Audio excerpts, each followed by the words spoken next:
In this short tutorial, I will show you how to change the default email address on your iPhone.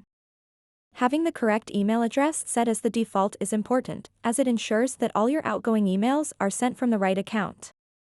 By following a few simple steps, you can change the default email address. To get started, open up the Settings app on your iPhone, and then scroll down until you see an option called Mail. Tap on it. After that, scroll down to the bottom and tap Default Account.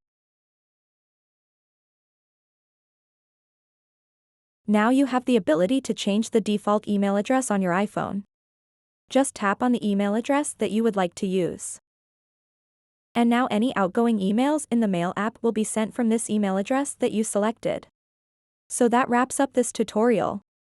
If you have any questions about this whole process, please let me know in the comments section below. And if this video helped you out, please give it a big thumbs up and subscribe to this channel for more tutorial videos like this one. Thank you so much for watching and have a good day.